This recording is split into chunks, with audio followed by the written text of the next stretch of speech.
I had to re-record this video because my camera stopped. The struggles of being a YouTuber. First world problem, some would say. But anyways, this is a continuation of part 1 of LEGO Wars retrospective. Last time we went over the first 2 series. This time we're going over series 3 and 4 and the first 3 episodes of series 5. Once we get to there's maybe a few spoilers in this video, alright? Okay. So, series 3 sees our biggest change in the whole series yet. We're going from 4 bots of heat to now 5. Now we've got a bigger arena. Last time, the pit was in the corner. You couldn't go around it. This time, a little space has been added there so you can go around it. Yeah, a lot of stuff was added. The floor spikes make a return. I believe the pit changes position either this series or the next. But anyways, yeah, big improvement. Makes the show feel fresh, makes this feel different. And we get a lot of fights in this arena. We get a lot of good fights in this arena. The bots are at peak performance. We get Pain versus Aggro Wobber, two of the series breakout stars. I know Aggro Wobber was seeded from last series, but it was only seeded 20th. So it definitely had kind of a breakout year. It definitely kind of proved itself yet again. Pain, rookie to this season, never appears again, but still manages to win a decent amount. Is in another pretty good fight, being 2 Jeff 2 Fabulous. It versus 2 Jeff 2 Fabulous. Not really a close fight, but nice to see some destruction. Aggro Wobber has a close fight against the champ against the champ Waddle D2 at the time. Yeah, we get a lot of good fights in this series. Can't name them all. There's too many to count. Yeah, so this was needed for the series. It makes it feel fresh. On to series 4, and it really struggles with the problem of where do we go after series 3? Alright, we have the bots at their peak performance. We got the arena looking shiny. We got how we're showing it, how we're presenting it. We got the presentation down. How do we improve on that? And they definitely do try. I will say, there's only so much you can do to improve the quality of robots. It's always going to be a thing where robots just randomly break down and you don't get an entertaining fight out of them. It's always going to be a thing. That's always going to be a problem in these types of shows.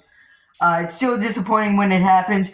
But we did get one new addition to the arena, being the screws or the drums or whatever you want to call it. Basically, they're circular devices. They pick the bot up, maybe pinning them there, maybe just doing some light damage. But anyways, that happens. Also, forgot to mention Series 3. We changed the judging criteria to not about damage, but more about weapon effectiveness. So, and that's a thing. Don't really know thoughts on that. Don't really have any major thoughts on that. But anyways, yeah, another fun series, another great few battles. Quantum versus Tantrum, banger. There was another I was thinking of right now. There's a lot of good there's a lot of good new bots introduced this series, like Kraken, Project Shadow, Switchback. A lot of good veterans. Finally, Old Guard gets good moments, like King Bee's run. Not to wear, but King Bee's run's pretty good. Yeah, Diabolical Toothpick kind of has a redemption arc here. Anyway, Series 5. The first 3 episodes of Series 5. Honestly, too early to call about the overall series quality, but I think these 3 are kind of marching in order. They're getting better. It's kind of like Heat 1, Heat A is like here. Heat B is here and Heat C is kind of like here. So I still think Heat B and C are of high quality. Heat A, I can't really get on board with. All right, we get the return of the champion Tantrum, and it breaks down in nearly all of its fights. It only managed to scrape through because it got a lucky pitting and it survived to 2 judges' decisions. It was not a good heat for Tantrum. Not a good heat in general. A lot of boring fights. Nightmare beats both the seeded bots, yet comes in last because that makes sense. That makes a lot of sense. The other 2 bots are kind of there. They beat Nightmare, kicking it out, and they move on, even though they weren't really that memorable, except maybe Weldor, because it fell apart, but still won. I don't really know. It's a boring heat, but Heat B's an improvement. We get Zoidy Blue after being good in Season 2, and then being decent in Series 3, and then being bad in Series... No, it was bad in Series 3 and Series 4. It's starting to go on a redemption arc in Series 5. Manages to scrape through. We also get Orby Blade and Emulsifier, the seeds, doing some heavy damage.